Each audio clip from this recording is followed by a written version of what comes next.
haidie na suma and yebesum Ghana mine na yɛhwɛ da bɔkrata no enseba hodo aba wo hwɛ graphic anim ha was say Ghana alusu sika 27 billion Ghana cedis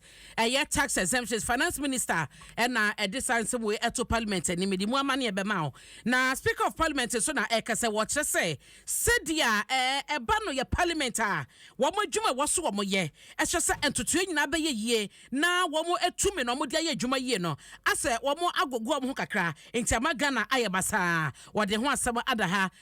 national services so na wo mo first visitation day eno so ho amane wo ha me hya sɛ ma wo a na ye hwɛ katafa eto so miensa ahai and the speaker of parliament Aban Sumana Kingsford Bagben ade atwa HSA wokɔ Ghana yemra se bedwafia wo mo tumi pa ya satumi ekita wo mo no eye de mo ebetumi ade ahye se wo mo sudie ya wo mo de eto eye the executive arm of government ne so na eba do dwumu de kata sekanka ne proye o man no sikasa mo toche toto do basa no eye parliament asudie se sa responsibility no enkomo de beye adwuma na o maye no ye eba no sana ebeboa ama abane toto nyina no wo hunu se obi wo baabi a o hye na moto ehye ne dwumadie ya se ankoye a emra kwaso no the parliament be no mo betumi aye na enam se wo mo so no ahoode ne tumi ekita wo mo no emu agogo na ye so mo kena emo mo nya dwuma ne yeti no ama enama de ye hunu no enene ye hunu esebo nyina ode tudwa na eye bra editor wo graphic obi asma ebo modia ekọ no ensa ewo ne office na no fie da eno no ekodi enkobo na wo hye mu anyo rasman kwa na koye wone political editor edema graphic Albert Kwasisalia eno mo ekopie mu na eyenkita wode ne ayonkofa eda wo mo ene speaker entem ya wo hwe se emo beye din ye pa na aboa ama graphic communications group limited no na wo mo sanso eje emoa anase support edia free speaker ne ho no mo na wo mo 2023 Ghana year book no eno so the publication ene ho dwumade nyina no akona nim na wo hye mo tase sa book we no eye book bia asa afebia no na wo mo etumi edeba na eba so ye na ebomodia eka afia atwam no enoma bi ekoso de ankoye de wosesesa no de wose ye hye ne totoye ni nyina no eye na buku etumi ekare ewo mu a eno so ema Ghanafo ehunu de ekoso ankasa etoko katafato so miensa speaker asemi eda ho me patro kenkan bi ema me pepepe yanko katafato so edumiensa na ahai ena wasofo no ehye Ghana sikasem so Ken Oferata wode asiso pose oman no ahwe sika bese 27 billion Ghana cedis a eno no eye enwuma hodo bi a efiti 2008 adi besi 2020 no ekoba so mo ba Ghana ba bedi dwuma na wo mo edi dwuma yen ni free tax tuamu tax we dey fanche we dey yen ni free hono no wo se edi 27 billion Ghana cedis ka anasisika ena oman no ahre na wochemu say 2.2 billion Ghana cedis ene de eno no ayese ye wevi tax bia wo se enwumakuo agodro bi ebetweta bese 12 year period no eno eka ho na ensebo yin no de kotudwa na no fieda ewo Ghana emra sebedwa fie ebre ya wochemu no na wochese ade a hadwen ye pa wo se 1.8 billion Ghana cedis ena ayesika so 2020 afeni mu nko ano oman no ehre ye eno no sika na ewasaban egigie ya nensa anka enti ekekabo mu a na chese se de obi ka se yenka na Ghana fontu ato no ehia pa esase eto no na eye bibia na o chese ranking member ebo so atisa 27 billion Ghana cedis no ene eye eka oman na chere eno na the finance minister no confirm ye na emu no the ranking member on the finance committee Dr. Kesa Atofosim support motion panyiba ku raise ye ya wo chese ase tumi a Ghana esesemu no wo mo dia ma aban bia no ye adia ye dwuma amana broso ya abuse no eno na ema oman ehwe sika bia etisa no it is the tax exemptions no any waivers na adia de ba ye dwuma ye hwese de ba ye dwuma ne kwan paso na ye be regulate ne ye na kwan koba se oman no eboka twitwidie ye be ko wi no ede wo hawo ebetoro so empuntundwuma enkoso be pacha no so ho asem e wo katafa etoso edumiensa e wo daily graphic da bokrata ni mu Maame fa onyina ha ya na yenhwe National Service Scheme na ene so no wo mo chese de di kan kra National Service Visitation Day across Ghana wo mo ede ahyehye so wo mo chese adwumade no wo mo ede abasa de beye na wo mo eye adwumade ahodo ya wose National Service Personnel ahodo na ebe impact enwumanyuma ahodo ya wo mo soso no ede wo mo ewre asha National Service mu ne wo mo ahyehye nyina no wo mo ebenya mu emfaso de kakra wo ho no mo na wenu de kan wo mo ehwe mu say ebekosoa atoatoa so na aboa ama ensakraye aba Executive Director Edma National Service Scheme no osai asibe antwi na eche say ne management no na wo mo declare July 14th bia ese ebeye National Service Visitation Day ya wo mo ebe make na eno no sa wo mo back wo so a na ebeye official visitor user agencies ni nyina no wo mo ebekọ ene bia tenka aba multimedia hanma see one National Service adwuma for July 14th bia no wo mbekọ akodin kita ho ne ade enkita wodie na ya hye ekosan personnel se baye no wo dwumade ekosan ho enkita wodie na ye rose sibe antwi etese wo mo ade be hye mo kena aye no yie enti no Ebrena son ya wase ensakraye eba sansa wo hwemu a agencies awodo ne offices bia ya na wo mo age the services of National Service fo no ya na bebrena no complaini the attitude that ebi mu de tie adwom ene ho nkro no ba bosom ne so so a no ma fele from sister French ni akwakwaje claim ebu akrampo na office o onsi hoda enso bosom so baji ne sika enam sa niam bi ne nam kontina se a ekoso enti eno so so ho asem e wo han mama bo mu kakra ede amount na yenhwe katafatu so dunsia e daily graphic ho na wo mo eche say wo mo training enipa be se 2 million Ghanaians a ban malaria treatment a wo mo beboa ama eno so ne ko no akọ nanim na former vice chancellor at the University of Health and Allied Sciences Professor Fred Newton Binka na odisa afutuo we eba esesa anamon wo mutuo beboa ama ban malaria ni treatment no ene asetuo na atumi akoso na ayadwuma yie pa eno so ho asem e daily graphic da bokrata yimu abna ma men ko online I mean samra na em fan krata nkae no Dwaso Adom online ora Peter Macmenu no waka say don't know director of elections the man people my ko no abna wasi ora John Buadu nkugu a wodi ye no a shock price no papa a shock no anya no ni grounds no grounds I say dey no hu ye medanye me gwanwa aye me gwanwa but ni hu ye no wo ko Adom online na obekan wo hu ni nyina so Adom online and afei Adom online chrono MPP post check out how Savannah regional delegates showed up in fact omu winning Savannah region delegates no omu winning omu fa me hu ye pa fugu no what I wanna who say fugu ayo wo picture no Fatu Sumami. I want to say for good. Savannah region MPP delegates, you know. What?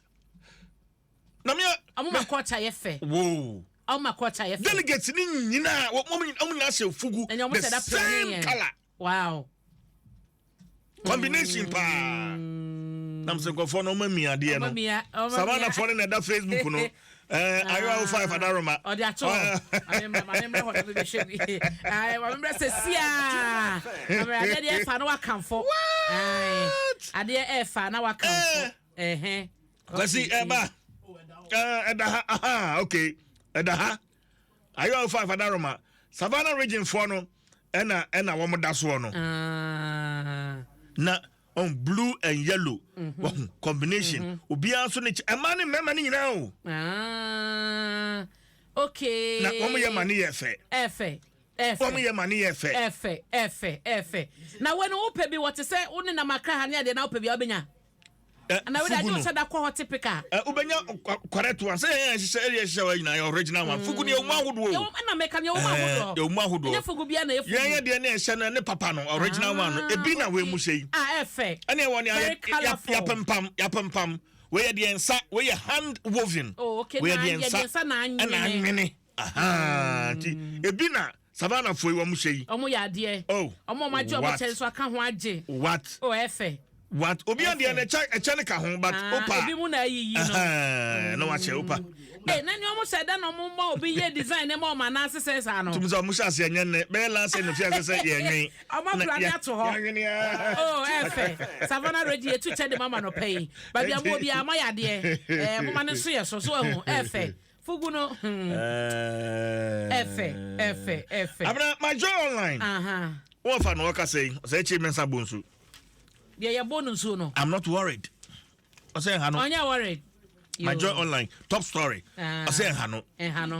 details no come my joy online eda be hano no eba Dr. Mako Banso na waka say o say SSS MPP mpanifo a yayi wo mo no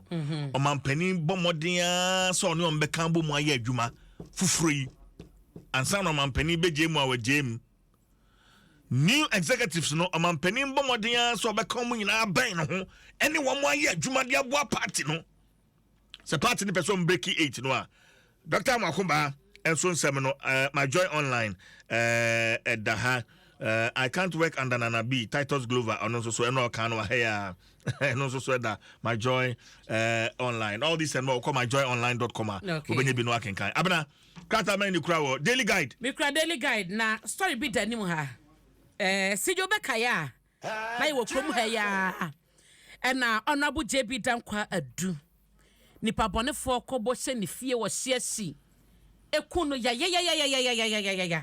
asem ye de quarter kwaniaba finally wo mo kire say Daniel Asiedu ya dodo na fa no sexy don waje atum se ane wono ana owo honorable JB Dankwa do ba de fa ne kransie yie wadmete so no na wo ne sekan eku no ebroko ne fie so akobokro no na eho asem akoba yi na wo mo ekire se abrantie we ne nsem odi tu dwa yina no aya ade a chese na ya we contain video recording ya interrogation course so na abrantie kan asem wo nyina ade aguso a omo chese Accra High Court agye atum awo court omo di ebedi djuma na menim anti-sexy don bagye atum a adan na watwen fie bebrebe CJ na semia kwaba pekra zabe kwa na danka sakra chese na babie se do kra no sexy don you baby on nam ono da Facebook no ayo aso de wo boss we ni no de na beto abrantie na nim koya oda ho yo enti adan na how many years sexy don I'm saying no chese 23 as 25 adan ti na afa na obagye atum say what the boni etisa eka bana nka semi ka wo madi awia nka afi kra eka wo fi a wo de dam krampo no eka wo twa kakra oda ho na wo che yaduane obedi oda ho na wo che sa na yire nyema wo ba wonti yema no kwankwa na owu na yire ne manyim onko gugu so kakra na arewo me pato wo de ko daily guide mu editors nya ho no ko na ekwa na me de sexy don babia honorable ne kra obi na oba de emfansie yi mayen na ma me nkoba nim na ye hwe Vice President Dr. Mahmoud Bawumia ana wono so wo hye ensema ekoso ya eba no se obebeka se economy no mani sikasem ene senka bebre na ehwe se ho no de nani ebe kire na wabema Ghana fa hunu babia Ghana sikasem no ejina na ekama esa ho de won ka ho asam kra na momu no ne focus no aye digitization wono mo chese nani wono the Vice President chese se wo pese wo bomoden esakra oman bia economy manager ne na so a wasa wo make sure sa asa wo si dan no bricks ne mortar no eno na ye de ye foundation no ma dan ejina enti se ne o focus on digitization eno chese wa to atwene se economy no mani sikasam no enye ehunu ehu ne momo no digitization no ano en economy no tumi build e so eno ehu asam ewo daily guide abokrata kratafa etoso me yensa ewo ha me pacha wo kwa obehunu ehu asam na no bekasa ye kofo bia bonachi se wakwaka Ghana card ni interchange hu asam a ene omoda ye from mudi wo social media na no ya MPP omo delegates conference krompo no ye te ho asema esiye ne mo ni nyina mu no wo kye se ensese gu akwaso ya aban no ehwe se entoto nyina beba ama oman no sikasem no agina brand patro details nyina no e wo ne kwa kenkan na ate yusin so e na ebo aban na basom ye 50% cost of living allowance a wo mo edi aban na jetum de ma wo mo no wo mo kye se eso wo mani Secretary General at the Trade Union Congress TUC Dr. Yauba and wa commend dia ban no